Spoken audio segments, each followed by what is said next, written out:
E aí, tudo bem? Nesse vídeo, a gente vai resolver a questão 21 da prova da EAN de 2024. Questão sobre funções, vai falar sobre função injetora. Vale a pena a gente fazer uma revisãozinha rápida do que é uma função injetora, sobrejetora e bijetora. São os três tipos de funções possíveis.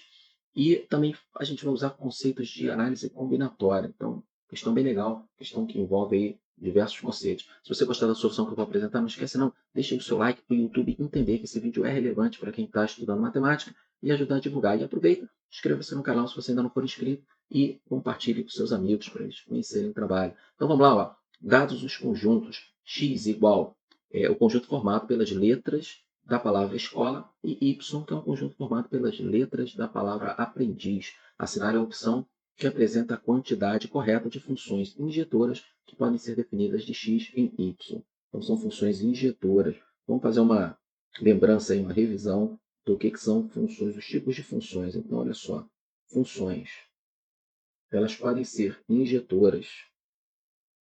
Injetoras. Quando é que uma função é injetora?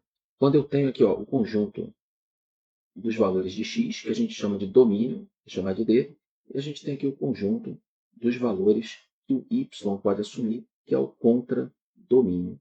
Então, tem o domínio e o contradomínio. Tem um terceiro conjunto, que é o conjunto dos valores que y efetivamente assume, que é o conjunto imagem. Então, o que acontece? Quando eu tenho aqui ó, diversos valores para x, para cada valor desse, eu vou ter um e somente um valor para y aqui no contradomínio, e eu vou ter também ó, valores de y aqui, ó, vou fazer em vermelho, sobrando valores que não vão ter relação com nenhum valor do domínio. Não vou ter nenhum x que leva aquele yzinho vermelho ali. Então, nesse caso, ó, eu vou dizer para você o seguinte, esse conjunto aqui, ó, que eu vou fazer de preto aqui, ó, esse conjunto aqui é o conjunto imagem. São os valores que y realmente assume, ou seja, os valores de y que têm um par no conjunto domínio, um par nos valores de x. Então, aqui eu vou dizer para você que o contradomínio, nesse caso, ele é diferente da imagem. Então, imagem são os valores de y em azul. Contradomínio são todos, os azuis e os vermelhos. Os vermelhos não tem nenhum x para fazer par. Então, sobram.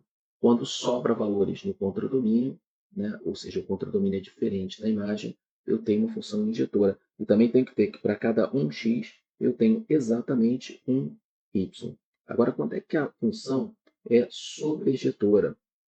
Ela vai ser sobrejetora sobre a ideia de mais de um. Né? Então, eu vou ter aqui o conjunto domínio, tenho lá os valorizinhos para x, tenho aqui o conjunto do contradomínio, que é onde os y estão, tem lá os valores para y, e aí, o que vai acontecer aqui? Ó? Eu vou ter um valor a menos para y aqui. Ó. Eu vou ter um x ligado nesse y, um x ligado nesse y e dois valores de x ligado nesse y aqui. Então, o que acontece? Cadê o conjunto imagem aqui? Ó?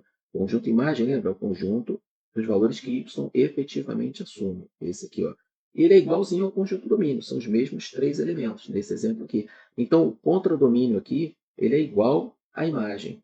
E eu tenho, para cada um x, em alguns casos, pelo menos, eu tenho dois y ou mais. Tá?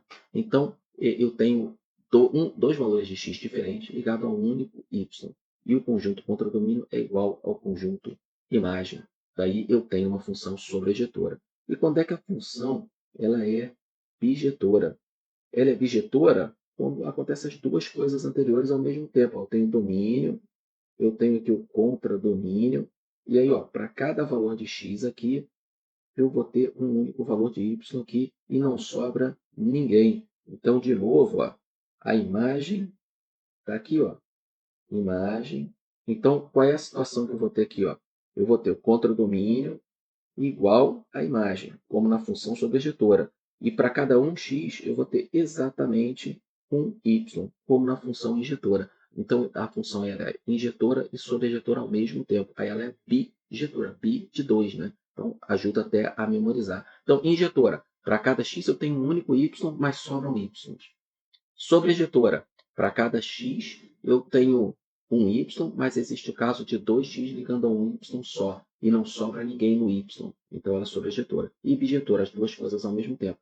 Para cada um x eu tenho um único y, e não sobra ninguém no y sem o seu x correspondente. Então, no caso aqui, ele quer o primeiro, a função injetora. Por quê? Porque a palavra escola tem menos letras do que a palavra aprendiz. É por isso que ele quer a função injetora. Então, vamos resolver aqui do lado. Ó. Eu vou ter aqui o domínio, igual eu fiz aqui, tá? O domínio ó, é formado pelas letras da palavra escola. Então, eu vou escrever aqui. Ó. São 6 letras. E o contradomínio, aqui do lado, os valores de y nessa função, ele é maior, formado pelas letras da palavra aprendiz. Então, ó, aprendiz. Então, vai sobrar alguém no y, necessariamente. Então, eu só posso ligar um x e um y para poder sobrar alguém no, no contradomínio. E eu só posso ter um x ligado a um y. Então, vamos lá. Ó. Pego um caso qualquer. Para cada um dos 6 valores que eu tenho aqui, eu vou ter 8 possibilidades nesse conjunto aqui. Tá legal? Então, vale o princípio fundamental da contagem. Ó. Repara, para formar o primeiro par, eu tenho 6 possibilidades no conjunto domínio, nas letras da palavra escola, e eu posso ligar com qualquer uma das 8 letras que eu tenho no contradomínio. Agora, para formar o segundo par dessa função, lembra, ó, eu vou formar, ó, isso aqui é um exemplo, ó, direto aqui, ó, esse aqui eu estou formando os pares aqui, ó, pronto. Esse é o caso mais simples, né? Eu peguei na sequência certinho, liguei uma letra a outra. Cada x no domínio está ligado a um y no contradomínio e sobraram 2 y, a letra I e a letra Z.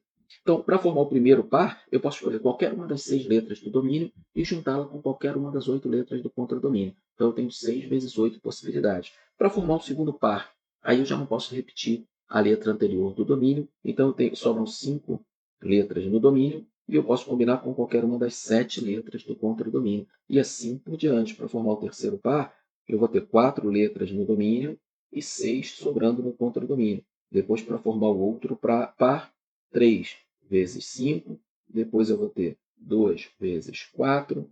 Depois eu vou ter uma única letra. Eu vou poder combinar com qualquer uma das 3 que estão sobrando no contradomínio. E aí ficam 2 no contradomínio sobrando. Pelo princípio fundamental da contagem, eu vou multiplicar todo mundo aqui. Beleza, mas não acabou não. Agora, a gente tem que reparar um pequeno detalhe. Ó. Se liga, quando eu fizer um conjunto de 6 pares, como eu fiz ali, ó, o E com A, o S com P. Então, vamos pegar esse caso aqui. Ó.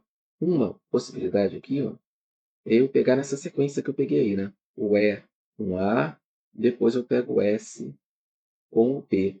Mas eu vou ter uma segunda possibilidade. Ó, uma segunda possibilidade. Se eu pegar primeiro o S com P e depois o E com A, e aí continuar, né? Ou seja, imagine o seguinte, eu peguei 6 pares e aí eu só troquei a ordem desses pares. O E com A, o S com P, o C com R, o O com E, o L com N e o A com D. Aí eu só troquei a ordem desses pares ali internamente entre eles. Mantive os mesmos pares e troquei, ou seja, permutei a ordem desses pares. Peguei em outra ordem, peguei de baixo para cima, por exemplo. Mudei a função? Não, são os mesmos pares. A função é um conjunto de pares e conjunto não tem ordem, não tem sequência. Então eu tenho que tomar cuidado com isso. Eu tenho que eliminar as permutações entre os conjuntos de 6 pares. Então, eu vou formar vários conjuntos de 6 pares, mas os conjuntos iguais, somente trocando a ordem dos pares, têm que ser eliminados. Como é que eu faço isso? Eu divido todo mundo aqui ó, pela permutação de 6, ou seja, 6 fatorial. Esse sim vai ser um número final de funções que eu consigo formar, ou seja, um número final de conjuntos de 6 pares. Porque você tem que prestar atenção que uma função é só um conjunto de 6 pares. Isso que eu fiz aqui, ó, isso aqui que eu fiz aqui, esse conjunto aqui é uma função, ela representa uma função. Se eu trocar esses pares, eu vou ter uma outra função. Ou seja, ele está perguntando de quantas maneiras diferentes eu posso trocar esses pares, sendo que, para cada conjunto de 6 pares, simplesmente permutá-los não muda a função. Então, é isso aí. Como é que vai ficar isso aqui? Ó? Isso aqui é equivalente a 6 fatorial. Ó, 6 fatorial, que é o 6 vezes 5, vezes 4, vezes 3, vezes 2, vezes 1, que é um produtório geral, né?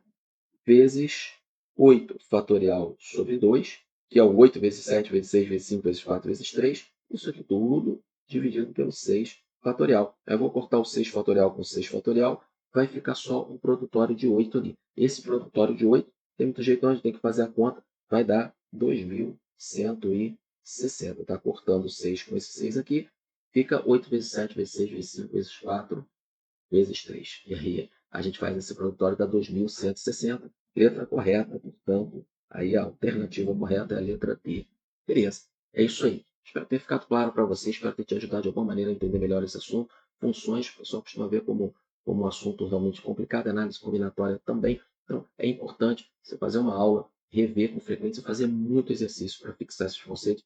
À medida que você vai fazendo exercício, eles vão ficando mais claros na sua cabeça. É isso aí. Espero que você tenha gostado. Se gostou, deixe aí um like, inscreva-se no canal, compartilhe com seus amigos. E a gente se vê na sequência de vídeos aqui no canal, lá no Instagram, também, @profandrealeite, ou na plataforma profandrealeite.com.br. Estou te esperando lá.